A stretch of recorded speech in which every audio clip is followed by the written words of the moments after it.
Captain Lisa Morgan stood on the bridge of the USS Defiance and looked out at the stars through the massive viewing window. The ship was unlike anything humanity had ever built before. Its hull gleamed with a strange metal that seemed to shift, colors in the light. Advanced weapons systems lined its sides, and the engines hummed with power that could tear through space faster than any other vessel in known space. Lisa had spent 3 years overseeing the construction of this ship. Every day brought new challenges as human engineers worked to combine technologies that had never been put together before. The quantum weapons could destroy entire fleets with a single shot. The dimensional shields could make the ship invisible to most sensors. The adaptive computer systems could learn and change during battle to counter any enemy tactics. The Galactic Council had been watching the construction with growing fear. They had sent message after message demanding that humanity stop building the ship. When those messages were ignored, they sent threats. When the threats were ignored, they sent ultimatums. Now they were sending a representative to make sure the ship never left Earth's solar system. Lisa heard footsteps behind her and turned to see a tall figure walking onto the bridge. The woman was beautiful in a way that made humans stop and stare. Her skin was pale like moonlight, and her hair flowed down her back like liquid silver. Her eyes were violet and seemed to hold the wisdom of centuries. She wore robes that seemed to be made of starlight itself. This was Zarathi, and she was an elf. Her people had been traveling between stars for thousands of years before humans had even learned to make fire. The elves were respected throughout the galaxy for their wisdom and their technology that never seemed to break or wear out. They were also known for never changing their minds once they had made a decision. Zarathi walked up to Lisa and bowed slightly. Her voice was musical when she spoke. "Captain Morgan, I am here as a representative of the Galactic Council. I have been sent to observe your ship and to ensure that it complies with galactic law." Lisa knew what that really meant. Zarathi was here to make sure the Defiance never became a threat to the established order of things. The Galactic Council was made up of old species that had been running things for a very long time. They did not like change, and they especially did not like the idea of humans becoming too powerful too quickly. "Welcome aboard," Lisa said. "I hope you will find your stay educational." Zarathi raised one elegant eyebrow. "I am sure I will, Captain. Your species has a reputation for being quite unpredictable." Commander Amy Carter stepped forward from her position at the tactical station. She was a short woman with red hair and freckles who looked like she could be someone's little sister. But Lisa knew that Amy had one of the sharpest tactical minds in the human fleet. She had studied every battle fought in the last 100 years and could spot weaknesses in enemy formations that others missed completely. "The Galactic Council seems pretty predictable to me," Amy said with a slight smile. "Every time humans make progress, they try to stop us." Zarathi turned her violet eyes toward Amy. "Progress without wisdom can be dangerous, Commander. Your species has advanced very quickly, but you have not had time to learn the lessons that come with great power." Dr. Kate Sullivan looked up from the medical console where she had been reviewing the ship's biological systems. Kate was a gentle woman with brown hair who always seemed to be thinking about how to help people. She had designed the medical bay to handle injuries from any known species in the galaxy. She had also worked on systems to protect the crew from biological weapons that might be used against them. "Maybe the problem is that the old lessons don't work anymore," Kate said quietly. "The galaxy is changing whether the Council wants it to or not. New threats are appearing that the old ways can't handle." Zarathi studied Kate with interest. "What kind of new threats, Doctor?" Before Kate could answer, Lieutenant Nina Brooks called out from the communications station. Nina was young and energetic with blonde hair that she kept in a tight ponytail. She had the ability to learn new languages faster than anyone Lisa had ever met. She could already speak with most of the major species in the galaxy. Captain Weir. "Receiving an official message from the Galactic Council," Nina said. "They're giving us 48 hours to surrender the ship or face complete isolation from galactic civilization." Lisa felt her jaw tighten. She had known this moment would come, but it still hit her like a physical blow. If humanity was cut off from the rest of the galaxy, they would lose access to trade routes, technology exchanges, and diplomatic protections. It would set human development back by decades or maybe centuries. But surrendering the Defiance felt like giving up humanity's future. The ship represented everything humans could become if they were allowed to reach their potential. It was proof that humans could innovate and adapt in ways that other species could not. Zarathi watched Lisa's face carefully. The Council is not unreasonable, Captain. They simply want to maintain the peace that has existed in the galaxy for thousands of years. Your ship could upset the balance of power in ways that might lead to war. Lisa turned to face the elf directly. And what if that balance is already broken? What if there are threats out there that the old balance can't handle? Then we will deal with them as we always have, Zarathi replied. Through cooperation and careful planning? Amy snorted. Cooperation works great when everyone agrees on what the problem is. But what happens when the people in charge refuse to see the problem at all? The bridge fell silent for a moment. Lisa could feel the weight of the decision pressing down on her. In 48 hours, she would have to choose between her duty to protect humanity and her obligation to follow galactic law. Either choice could lead to disaster, but doing nothing was not an option. She looked out at the stars again and wondered what secrets they might be hiding. Somewhere out there were answers to questions that the Galactic Council might not want to ask. The USS Defiance had been built to find those answers, but only if it was allowed to leave Earth's solar system. The countdown had begun. The distress signal came from the Outer Rim territories where few ships ever traveled. The message was broken and filled with static, but Nina Brooks managed to piece together enough words to understand what was happening. Someone was attacking. Civilian settlements and the attackers were using weapons that no one had seen before. Lisa stood in the command center studying the data that Nina had extracted from the signal. The attacks had been going on for weeks, but no one in the inner systems had received word about them. The Outer Rim was considered unimportant by most galactic authorities, so distress calls from that region were often ignored. We have to help them, Kate said from her position at the medical station. Those are innocent people being killed. Zarathi shook her head slowly. Captain Morgan, your ship is not authorized to leave this system. If you do so, you will be in violation of direct orders from the Galactic Council. Amy looked up from her tactical display. So we're supposed to just sit here while people die because of some stupid political rule? The rule exists for good reasons, Commander, Zarathi replied.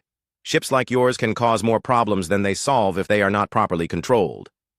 Lisa felt anger building in her chest. This was exactly the kind of thinking that held back progress and let innocent people suffer. The Galactic Council was so focused on maintaining their control that they had forgotten their duty to protect the people they claimed to serve. Nina, how long would it take us to reach the Outer Rim? Lisa asked. At maximum speed, about 6 hours. Captain, Nina replied. Lisa made her decision. Set course for the Outer Rim, maximum speed. Zarathi stepped forward. Captain, I cannot allow this. As a representative of the Galactic Council, I must protest this action. Your protest is noted, Lisa said. But I'm not going to let people die while we sit here following rules that don't make sense. The USS Defiance turned away from Earth and jumped into faster-than-light travel. The stars stretched into lines as the ship's engines pushed it through dimensions that normal space could not contain. Lisa felt a mix of excitement and fear as they broke the law that had been designed to keep them trapped. 6 hours later, they dropped back into normal space near a small colony world called Haven's Rest. The planet's surface was scarred with blast marks and several settlements had been completely destroyed. Debris from destroyed ships floated in orbit around the world. I'm picking up life signs on the surface, Kate reported, but they're weak. Whatever hit this place was thorough. Amy studied her tactical sensors. I'm not detecting any hostile ships in the area. Whoever did this is long gone. Lisa ordered the ship to move into orbit around the planet. As they got closer, they could see the full extent of the damage. Entire cities had been reduced to rubble, and the few remaining structures showed signs of energy weapons that cut through metal like it was paper. A small ship approached them from the planet's surface. It was badly damaged and barely holding together, but somehow still flying. Nina opened a communication channel and a new voice filled the bridge. Unknown vessel. This is Engineer Velnara of the Zarathi Research Station. Please identify yourself. Lisa had heard of the Zarathi but had never met one in person. They were a crystalline species that lived on worlds with high-energy environments. Their bodies were made of living crystal that could absorb and redirect energy in ways that seemed impossible to other species. This is Captain Lisa Morgan of the USS Defiance. Lisa replied. "We received your distress signal and came to help." There was a pause before Velnara responded. "You are human. I thought your species was restricted to your home system." "We are," Lisa said, "but we came anyway." The small ship docked with the Defiance, and Velnara came aboard. She was tall and graceful with skin that looked like it was made of blue crystal. Her eyes glowed with an inner light, and when she moved there was a faint musical sound, like wind, chimes. Kate immediately began scanning Velnara with her medical equipment. "Are you injured? Your energy readings are very low." "My people were attacked 3 days ago," Velnara explained. "The attackers used weapons that specifically targeted our crystalline structure. They knew exactly how to hurt us in ways that would cause maximum damage." Zarathy stepped forward with a concerned expression. "What did these attackers look like?" "They were in ships that I had never seen before," Velnara said. "But their weapons were based on technology from multiple species. It was as if they had studied every race in the galaxy and learned how to kill us all." Amy frowned at her tactical display. "That would require access to classified information from dozens of different worlds. Only someone with high-level clearance could get that kind of data. Or someone who had been watching and learning for a very long time," Kate added. Lisa felt a chill run down her spine. If someone was systematically studying the weaknesses of different species, then this was much bigger than random attacks on outer rim colonies. This was preparation for something much worse. Velnara looked around at the human crew with curiosity. "Your ship is very advanced. The energy patterns I am sensing are unlike anything I have encountered before. That's why the Galactic Council wants it locked away," Amy said bitterly. "They're afraid of what humans might accomplish if we're allowed to use our full potential." "Perhaps they have reason to be concerned," Zarathy said quietly. "Power without wisdom has destroyed many civilizations. And wisdom without power has let many innocent people die," Lisa replied. "We can't help anyone if we're not allowed to. Try." Velnara moved to one of the engineering stations and began studying the ship's systems. Her crystalline fingers seemed to merge with the controls, and data flowed through her body like light through a prism. After a few minutes, she looked up with amazement. "This ship is designed to adapt and learn," she said. "Your technology grows stronger through experience rather than remaining static. It is the opposite of everything the old powers believe in." "That's the idea," Lisa said. "We built it to handle situations that we can't predict or control." Suddenly, alarms began sounding throughout the ship. Nina looked up from her communication station with alarm. "Captain, I'm detecting ships approaching our position. They're not responding to our signals." Amy checked her tactical sensors. 5 vessels moving in attack formation. Their weapon signatures match the ones that attacked this planet.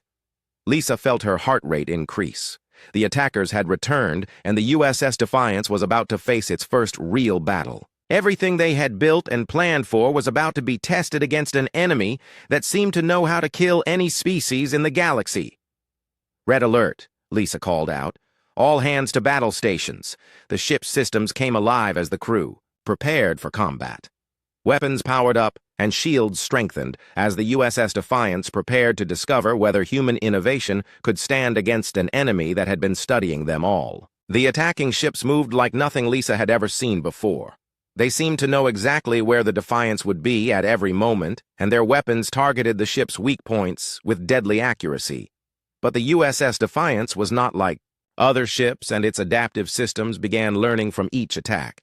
Amy coordinated the defense from her tactical station while the ship's computer analyzed enemy patterns. "Their weapons are specifically designed to counter our shield frequencies," she reported. "But our systems are adapting faster than they expected." Velnara had moved to the engineering section where her crystalline body interfaced directly with the ship's power systems. Energy flowed through her like water, and she began redirecting power to strengthen the shields in ways that the original designers had never imagined. "Your ship learns like a living thing," Velnara said with wonder in her voice. "Each attack makes it stronger instead of weaker." The battle continued for 20 minutes before the attacking ships suddenly withdrew. They jumped to faster than light speed and disappeared, leaving the USS Defiance damaged but victorious. Lisa ordered the crew to begin repairs while she studied the sensor data from the fight. Kate worked with Velnara to analyze the weapons signatures left behind by the attacking ships. What they found made both of them deeply concerned. The weapons had been designed with detailed knowledge of human biology, Zarathi energy systems, and dozens of other species. "These weren't random attacks," Kate told Lisa. "Whoever built these weapons has been studying us for years. They know exactly how to hurt each species in the most effective way possible." Zarathi examined the data with growing alarm. Her violet eyes showed an emotion that Lisa had never seen before: fear. This level of detailed biological and technological analysis requires resources that only a few organizations possess. "What kind of organizations?" Lisa asked. "Government research facilities, military intelligence services, the type of groups that have access to classified information from multiple worlds." Zarathi paused and her voice became very quiet. "Groups like the Galactic Council's Strategic Planning Division." The bridge fell silent as the implications sank in. If the Galactic Council was behind these attacks, then everything they thought they knew about galactic politics was wrong. The organization that claimed to protect peace in the galaxy might actually be the one threatening it. Nina looked up from her communications station with confusion. "Captain, I'm receiving a message from an unknown source. It's heavily encrypted, but I think I can break it." After several minutes of work, Nina managed to decode the message. What appeared on the main screen made everyone stare in shock. It was a recording of a Galactic Council meeting that had taken place just 2 weeks earlier. The recording showed council members from several species discussing what they called the human problem. They talked about humanity's rapid technological advancement and their unpredictable nature. But most disturbing were the comments about using controlled conflicts to eliminate species that might become allies of humanity. One of the council members was an elf with silver hair who looked very similar to Zarathi. The elf spoke about the need to remove potentially destabilizing influences before they could threaten galactic order. The recording showed detailed plans for attacks on outer rim colonies that housed species known for their innovative thinking. Zarathi stared at the screen with horror. "That is my sister Lysiandra. She is one of the senior advisors on the Strategic Planning Division." "Your sister is planning genocide," Amy said bluntly. "She believes she is protecting the galaxy from chaos," Zarathi replied, but her voice was shaking. "My people have always valued stability above all else. We have seen what happens when change comes too quickly." Lisa felt anger building inside her. "So you think it's okay to murder innocent people to prevent change?" "No," Zarathi said firmly. "I do not think that is okay. But I understand why some of my people might believe it is necessary." Velnara had been studying the technical data from the recording. The weapons used in these attacks are being manufactured in secret facilities throughout the galaxy. The production schedule shows that they are preparing for something much larger than random colony raids. Kate pulled up biological data from the attacks. They're not just targeting settlements. They're specifically going after research facilities and innovation centers, places where new ideas are developed. "They're trying to stop progress itself," Nina said with disbelief. Lisa looked at the data and began to understand the full scope of what they were facing. The conservative faction of the Galactic Council wasn't just trying to control humanity. They were trying to eliminate anyone who might challenge the existing order of things. "How many species have they targeted?" Lisa asked. Velnara's crystal body flickered as she processed the information. "At least 12 that I can identify from the weapon signatures. All of them known for technological innovation or cultural adaptability." Amy studied the tactical implications. If they succeed in eliminating the innovative species, then the galaxy will stagnate. No new technologies, no new ideas, no solutions to future problems. That is exactly what they want, Zarathi said sadly. A galaxy where nothing ever changes, and the current powers remain in control forever. Kate looked at the medical data from the attacks. But they're also eliminating genetic diversity and cultural knowledge that took thousands of years to develop. Even if they succeed, they'll have created a galaxy that can't adapt to new challenges. Lisa made a decision that she knew would change everything. "We're going to stop them." "Captain, that is impossible," Zarathi protested. "You are talking about opposing the most powerful organization in the galaxy. They have fleets of ships and armies of soldiers. They also have something we don't: Amy added. Complete information about our capabilities and weaknesses. Then we'll have to make sure their information becomes out of date, Lisa replied. Our ship learns and adapts. If we can stay ahead of their analysis, then we have a chance. Velnara's eyes glowed brighter. The Zarathi have always believed that energy finds a way to flow around obstacles. Perhaps it is time to test that belief on a galactic scale. Nina looked up from her communication station. Captain, I'm detecting ships approaching our position again, but these ones are transmitting Galactic Council identification codes. Lisa looked at the tactical display and saw a fleet of Council ships moving toward them. She realized that their investigation had been discovered, and now they were about to face the full power of the organization they had sworn to serve. Red alert, Lisa called out. All hands prepare for battle.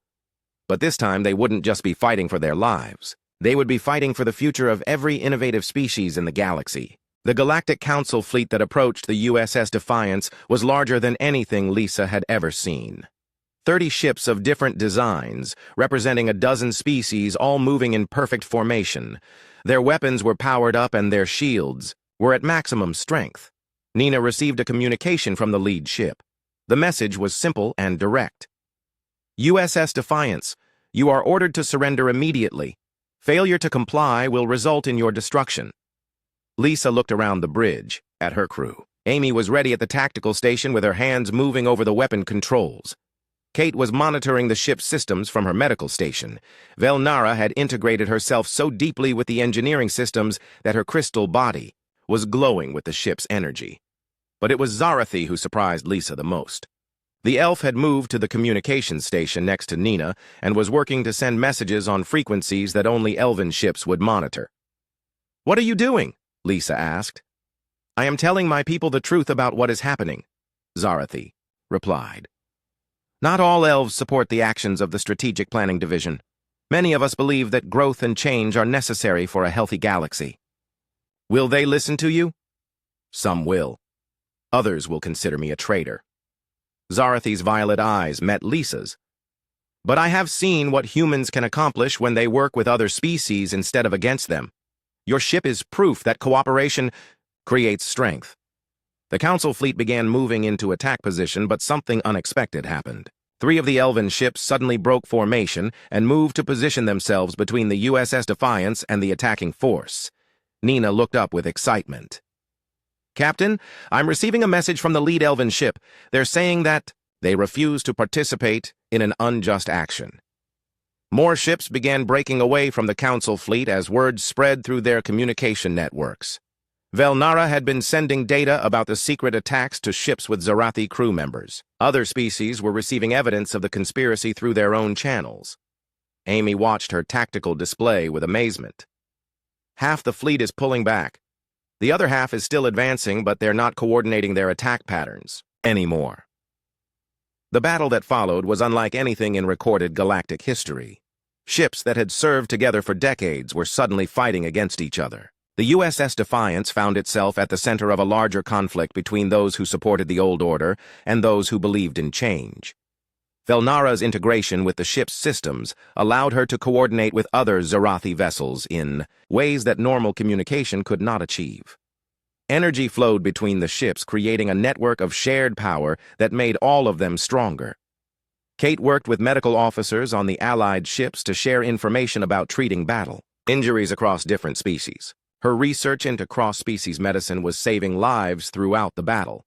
But it was the coordination between Amy and the elven tactical officers that proved most effective. Human innovation combined with elven strategic thinking created battle plans that confused and outmaneuvered the Council forces.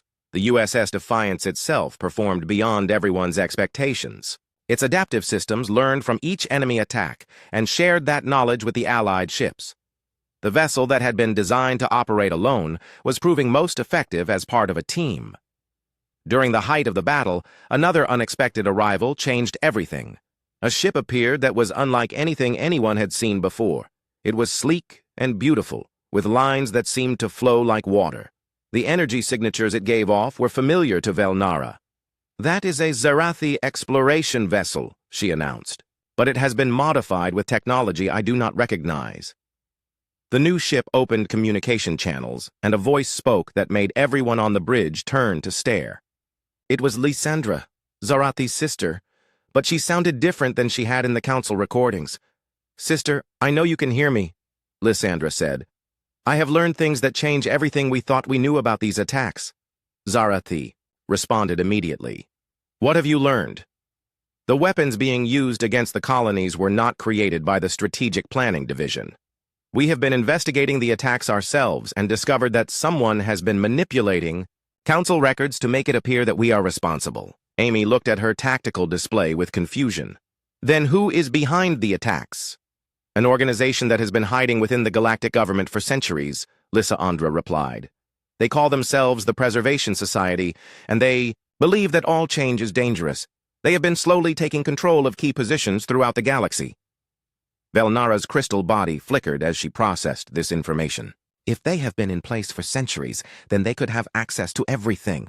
All our technologies, all our weaknesses, all our secrets." Lisa felt a chill as she realized the implications. "They've been playing us against each other, making it look like the Council was behind the attack so that we would fight each other instead of looking for the real enemy." Kate looked at the medical data from the battles. "And while we fight each other, they continue their systematic elimination of innovative species." The battle was still raging around them, but now it had taken on a different character. Ships that had been fighting each other began working together as the truth spread through the fleet. The real enemy was not the Galactic Council or any single species, but a hidden group that wanted to stop all progress in the galaxy. Lysandra's ship moved closer to the USS Defiance. "Sister, I request permission to come aboard. I have information that you need to see." Zarathi looked at Lisa. "It could be a trap, Captain." Lisa studied the tactical situation. The Council ships had stopped their attacks and were now trying to re-establish communication with each other. The immediate danger seemed to have passed. "Permission granted," Lisa said, "but we'll be watching." As Lysandra's shuttle approached the USS Defiance, Lisa realized that everything was about to change again. They had discovered the real enemy, but now they had to figure out how to fight an organization that had been preparing for this moment for hundreds of years. The USS Defiance had become more than just a powerful warship.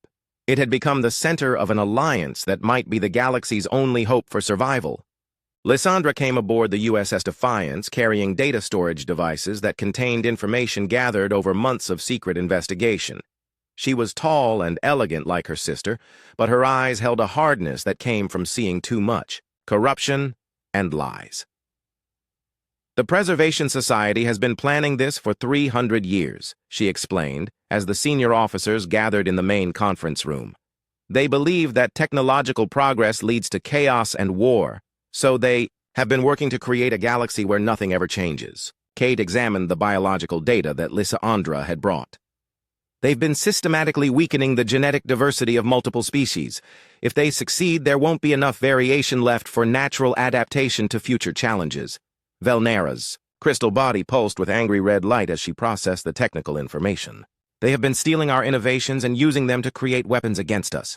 Every advance we make becomes a tool for our own destruction." Amy studied the tactical data with growing alarm. "They have sleeper agents in every major fleet in the galaxy. When they decide to move openly, they'll be able to take control of most military forces without firing a shot."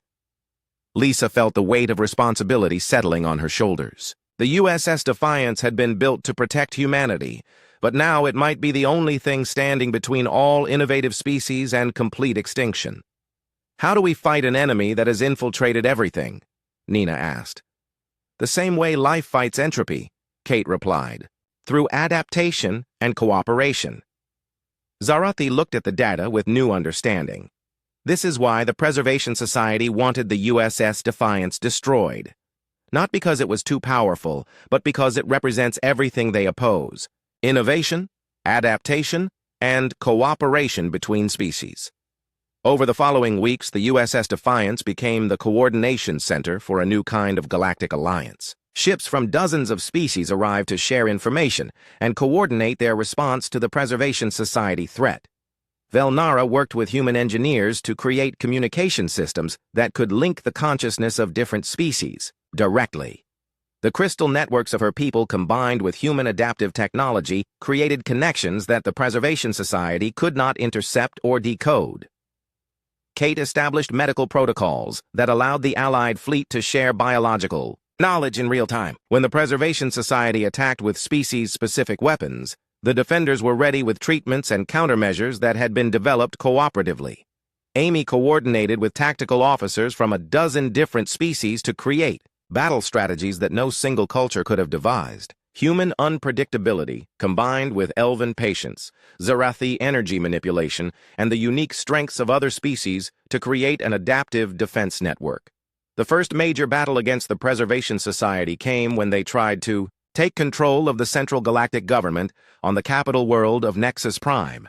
Their sleeper agents activated simultaneously across dozens of ships and installations, but the new alliance was ready for them. The USS Defiance led a fleet of Allied ships in a coordinated assault that combined the best tactical thinking from all participating species. The ship's adaptive systems had been enhanced with Zarathi energy manipulation and Elven stability technology, creating capabilities that exceeded anything the Preservation Society had prepared for. But the real victory came not from superior firepower, but from superior cooperation. When Preservation Society agents tried to turn allied species against each other, they found that the new communication networks made such manipulation impossible. The allies knew each other too well to be fooled by lies and propaganda. The battle for Nexus Prime lasted 3 days, but when it was over, the Preservation Society had been exposed throughout the galaxy. Their centuries of careful planning unraveled as species after species chose innovation and growth over stagnation and control. Lisa stood on the bridge of the USS Defiance 6 months later and looked out at a sight that would have been impossible. Before the crisis began, ships from 50 different species working together on joint research projects. The space around Nexus Prime had become a massive laboratory where the best minds in the galaxy collaborated on solving problems that no single species could handle alone. Zarathi joined her at the viewing window. The elf had been elected to head the new Galactic Cooperation Council that had replaced the old authoritarian structure. "Your ship is no longer considered dangerous by galactic authorities," she said with a smile. "Because now galactic authorities understand what makes it dangerous," Lisa replied. "Not its weapons or its shields, but its ability to bring different species together." Velnara approached them with her crystal body glowing with excitement. "The joint research projects are producing results beyond our most optimistic projections. We have solved engineering problems that have puzzled us for centuries." Kate looked up from her medical station, where she was coordinating with doctors from 12 different species. "The medical advances alone will save millions of lives. We're developing treatments for diseases that were considered incurable just months ago," Amy called out from the tactical station. "Captain, we're receiving a message from the Outer Rim territories. 3 new species have made contact and they want to join the Alliance." Nina smiled as she processed the communication. "They say they've been watching our progress and they want to contribute their own innovations to the cooperative effort." Lisa felt a deep satisfaction as she realized what they had accomplished. The USS Defiance had been designed as humanity's most powerful warship, but it had become something much more important. It had become proof that cooperation could overcome any obstacle. The ship itself had evolved during the crisis. Its adaptive systems now incorporated technologies from dozens of species, creating capabilities that transcended what any single culture could achieve. But more importantly, it had become a symbol of what the galaxy could become when different species worked together instead of against each other. As Lisa watched the mixed crews working together on the ships around them, she realized that the real enemy had never been the Preservation Society or the old Galactic Council. The real enemy had been the idea that progress and cooperation were dangerous. The USS Defiance had been outlawed by galactic authorities who feared change. Now it served as the flagship of a new galactic civilization that embraced change as the source of all strength and growth. The stars no longer represented barriers between hostile species, but pathways to shared exploration and discovery. And at the center of it all flew the ship that had started as humanity's most dangerous weapon and become the galaxy's greatest hope for a better future.